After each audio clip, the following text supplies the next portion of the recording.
గణాధిపతయే నమః. ఓం గురుభ్యో నమః. ఓం శ్రీమాత్రే నమః. పరమేశ్వర స్వరూపమైనటువంటి జ్యోతిష, వాస్తు మరియు ఇతర అనేకమైనటువంటి శాస్త్రములను మనకు అందించినటువంటి మహర్షులకి నమస్కారం. హయగ్రీవ హయగ్రీవ హయగ్రీవేతి యో వదేత్ తస్య నిస్సరతే వాణి జహ్నుకన్యా ప్రవాహవత్. అరుణాం కరుణాతరంగితాక్షీం ధృతపాశాంకుశపుష్పబాణచాపాం అనిమాదిభిరావృతాం మయూకైః అహమిత్యేవ విభావయే భవానీం. శ్రీమాత్రే నమః. ప్రేక్షకులందరికీ కూడా లలితాంబిక అమ్మవారి యొక్క అనుగ్రహం పరిపూర్ణంగా కలగాలని మనస్ఫూర్తిగా కోరుకుంటూ మనం ఈరోజు చెప్పుకోబోయేటువంటి టాపిక్ ఏంటంటే, చూడండి, చాలామందికి ఒక్కొక్క జాతకాన్ని బట్టి, పర్సనల్ చార్ట్ని బట్టి వారు ఏ దేవత ఆరాధన చేస్తే బాగుంటుంది, అందులోని ఆ దేవతకి ఆ దేవతా సంబంధించిన మంత్ర జపం చేస్తే బాగుంటుందా, లేకపోతే ఆ దేవతా సంబంధించిన లేదా ఆ గ్రహ సంబంధించిన దానం ఇస్తే బాగుంటుందా, తర్పణము చేస్తే బాగుంటుందా. తర్పణము అంటే నీటితో కానీ పాలతో కానీ చేస్తూ ఉంటారు. అదేవిధంగా హోమము చేస్తే బాగుంటుందా అనేటువంటిది ఉంటుంది. అది ఎందుకు తీసుకుంటారు అంటే, వీళ్ళ యొక్క పూర్వజన్మ కర్మ ఒక్కొక్క జాతకానికి స్పెసిఫిక్గా ఒక్కొక్క మార్గం ద్వారా అది నల్లిఫై అవ్వడం జరుగుతూ ఉంటుంది. ఆ రకంగా అది పర్సనల్ చార్ట్ చూడాలి. మరి పర్సనల్ చార్ట్ అనేటువంటిది చూసుకోవాలంటే ఎవరికి వాళ్ళకి తెలిసి ఉండాలి, లేదా ఏదైనా ఆస్ట్రాలజర్ని కన్సల్ట్ చేసి ఉంటే వాళ్ళ లగ్నం నుంచి లగ్నాధిపతి ఎలా ఉన్నాడు, పంచమాధిపతి అంటే ఉపాసనా స్థానాధిపతి ఎలా ఉన్నాడు, లేదా భాగ్యాధిపతి ఎలా ఉన్నాడు, వీళ్ళకి ఏ పర్పస్ మీద అయితే వీళ్ళు పూజ చేస్తున్నారో, లేకపోతే హోమం చేస్తున్నా, తర్పణం చేస్తున్నా, ఆ పర్పస్ని ఫుల్ఫిల్ చేసేటువంటి గ్రహ దశ నడుస్తుందా లేదా, ఒకవేళ నడవనట్లయితే ఆ గ్రహ దశ అనుకూలించేలాగా ఏ దేవతకు చేసుకోవాలనేటువంటిది ఉంటుంది. అయితే ఇవాళ మనం చెప్పుకోబోయే టాపిక్ ఏంటంటే, సహజంగా మీరు పలానా లగ్నంలో పుట్టారు, ఉదాహరణకి మేష లగ్నంలో పుట్టితే ఎవరికి తర్పణం కానీ హోమం కానీ ఇవి చేయాలి, లేదా వృషభ లగ్నంలో పుడితే ఏంటి అనేటువంటిది నేను మీకు ఒక్కొక్క లగ్నరీత్యా నేను చెప్తాను. మిథున లగ్నము, మిథున రాశి, మిథునంలో జన్మించారు అంటే మీరు ముఖ్యంగా మీరు చేయవలసినటువంటిది, వీలున్నప్పుడల్లా కూడా ఏదైనా ఒక స్తోత్రం నిత్యం పారాయణం చేసుకునేలా పెట్టుకోండి. అందులో అమ్మవారికి సంబంధించిన స్తోత్రాలు మరియు కాళికాదేవికి సంబంధించిన స్తోత్ర పఠనం ఏదైనా ఒకటి నేర్చుకోండి. ఎందుకంటే దేవతామూర్తులు గానము ద్వారా, అంటే మనం ఏదైనా గానం చేయడం ద్వారా వాళ్ళు బాగా తృప్తి చెందుతారట. అందుకే మనకు చూడండి, వేదంలో కూడా ఒక స్వరబద్ధంగా ఉంటూ ఉంటుంది. కాబట్టి మిథునం వారు ప్రత్యేకంగా అమ్మవారికి సంబంధించిన, అందులో కాళీ అమ్మవారికి సంబంధించి చేయడం మంచిది. మరి లక్ష్మీ నృసింహస్వామి కానీ ఆంజనేయ స్వామికి సంబంధించింది కూడా చేయొచ్చు వీళ్ళు. అంటే ఏమిటండి, దీనివల్ల ఏమిటి లాభము అంటే, ఇవి గానము చేస్తూ అప్పుడప్పుడు కందులు అంటారు, కందులు దానంగా ఇస్తూ ఉంటే కూడా మంచిది. అయితే వీళ్ళకి ఎక్కువగా స్తోత్ర పఠనమే ముఖ్యం మిథునం వారికి. అంటే ఏదైనా ఒక మంత్రం తీసుకున్నాము, అమ్మవారికి సంబంధించిన లలితాంబిక అమ్మవారికి సంబంధించిన మంత్రం తీసుకోవడం కానీ, లేకపోతే కాళికాదేవికి సంబంధించిన బీజాక్షర మంత్రాలు ఎవరి దగ్గర గురువుల దగ్గర పొందడం కానీ, లేనట్లయితే నిత్యము లలితా సహస్రనామాలు నిత్యం పారాయణం చేయడం కానీ చేసినట్లయితే ఖచ్చితంగా బాగుంటుంది. దీంతోపాటు ఇళ్లల్లో ఒక్కోసారి మనం చూడండి, భజనలు అవి పెట్టుకుంటూ ఉంటాం. రాముడు భజనను, లేకపోతే అమ్మవారికి సంబంధించిన భజనను, లేకపోతే గ్రూప్స్గా ఫామ్ అయ్యి సహస్రనామాలు చేస్తూ ఉంటారు. అటువంటి వాటిల్లో మీరు ఎక్కువగా వెళ్ళి జాయిన్ అవుతూ ఉండండి. ఇది ఏమవుతుందంటే, మీ పూర్వజన్మ పుణ్యాన్ని ఒక్కోసారి మనకి పాస్ట్ లైఫ్లో చేసిన పుణ్యము పాపము రెండూ ఉంటాయండి. ప్రతి మనిషి కూడా వీటితోనే భూమి మీదకి వస్తాడు. పుణ్యం మాత్రం రాకుండా అయిపోతుంటుంది, మనం పాపం మాత్రం అనుభవిస్తూ ఉంటాం. అర్థం కాదు, ఏమిటండి ఇక్కడ అసలు నేను ఏ ప్రయత్నం చేస్తున్నాను, ఇంత చక్కగా చేస్తున్నా, నాకు ఎందుకు ఫలితం రావట్లేదు అంటారు. మీకు ఒక విషయం ఫలితం రూపంలో రావాలి అంటే ఆ ఫలం రావడానికి గల ఎనర్జీ పూర్వజన్మల్లోది కనెక్ట్ అవ్వాలి. అది కనెక్ట్ అవ్వాలి అంటే ఇప్పుడు చేస్తున్నటువంటిది, ఇప్పుడు మనం ఏదైతే స్తోత్ర పఠనాలు కావచ్చు, హోమాలు, యజ్ఞాలు కావచ్చు, ఇవి ఈ ఎనర్జీ ఫామ్ అయి ఉండి ఈ ఎనర్జీని లాక్కుంటుంది. ఎలా అంటే చూడండి, ఇప్పుడు ఒక మ్యాగ్నెట్ ఉంటుంది చూసారా, ఆ మ్యాగ్నెట్ ఏం చేస్తుంది, ఇంకో మ్యాగ్నెట్ని కానీ లేకపోతే ఇనప ముక్కని కానీ తీసుకుంటుంది. అది అంటే ఇక్కడ ఉండేటువంటి మ్యాగ్నెట్ల కోసం మనం చూడండి ఇలా రివర్స్లో పెడితే దూరం కూడా అవుతూ ఉంటాయి, ఆకర్షణ కాకుండా వికర్షించుకుంటూ ఉంటాయి.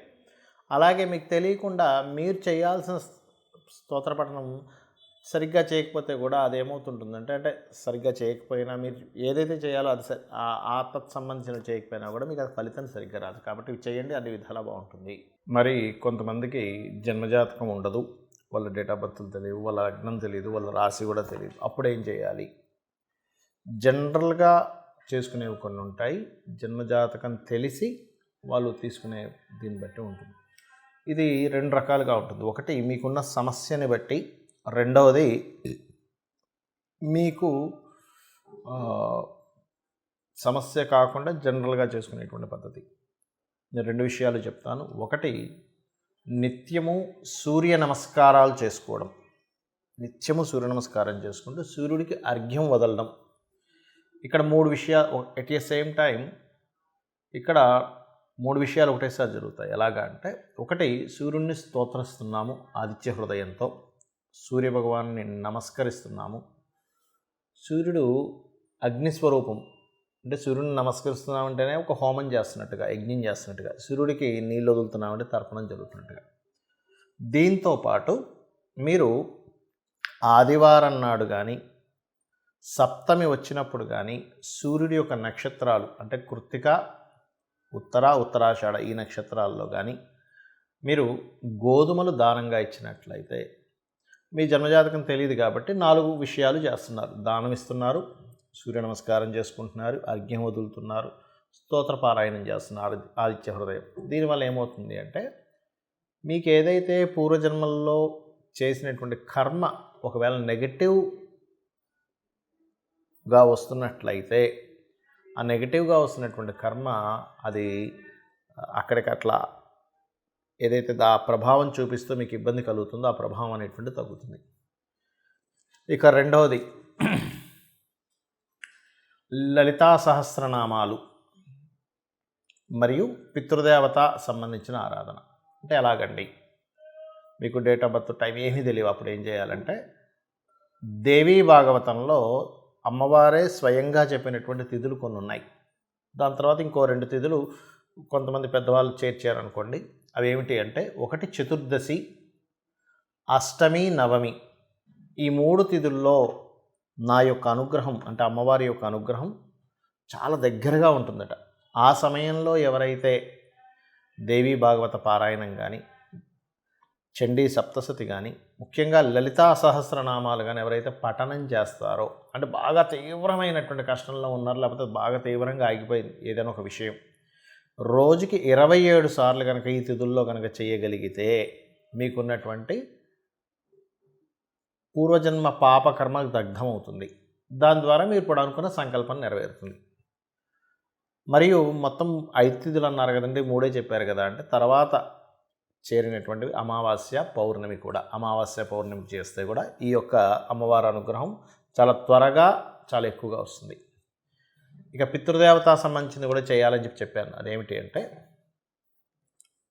ముఖ్యంగా అమావాస్యల సమయంలో కానీ, మీ యొక్క పితృదేవతలకు సంబంధించిన తిథుల్లో కానీ మీరు, అంటే వాళ్ళు గతించినటువంటి తిథుల్లో కానీ మీరు స్వయం పాకము అంటారు.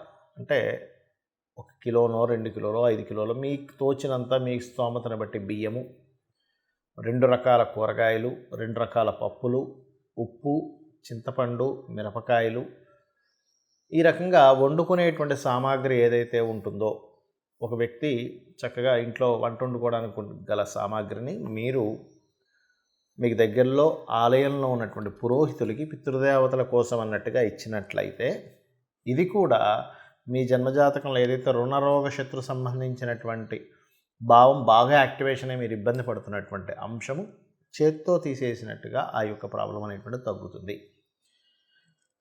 అయితే ఇది చాలామంది ఎన్నిసార్లు చేయాలండి అని అడుగుతూ ఉంటారు. ఒకటే గుర్తుపెట్టుకోండి, నిరంతరము చేయండి. ఎప్పుడైతే మీరు దేవతా కార్యాలు కానీ, హోమాలు కానీ, యజ్ఞాలు కానీ, తర్పణాలు కానీ, లేనట్లయితే దానము కానీ మీరు ఎంత చేస్తూ ఉంటారో గుర్తుపెట్టుకోండి, మనం ఎన్ని ఖర్చు పెట్టినా ఒక జీవుడు అంటే ఒక మనిషి జన్మ ఎత్తినప్పటి నుంచి తన తుది శ్వాస అంటే ఆఖరి శ్వాస వరకు కూడా ఎన్నో లక్షలు కోట్లు సంపాదిస్తాడు, ఖర్చు పెట్టేస్తాడు, కానీ ఏది కూడా మన వెంట రాదు. కేవలం భగవత్ సంబంధించినటువంటిది, పరోపకారం చేసినటువంటి, పరోపకారంగా ఉపయోగించిన ధనం సంబంధించిన పుణ్యము మాత్రమే మన వెంట వస్తుంది, ఇది గుర్తుపెట్టుకోండి. కాబట్టి లేదా గోసేవ, గోవులకు వెళ్ళి సేవ చేస్తే కూడా అది పుణ్యంగా వస్తుంది.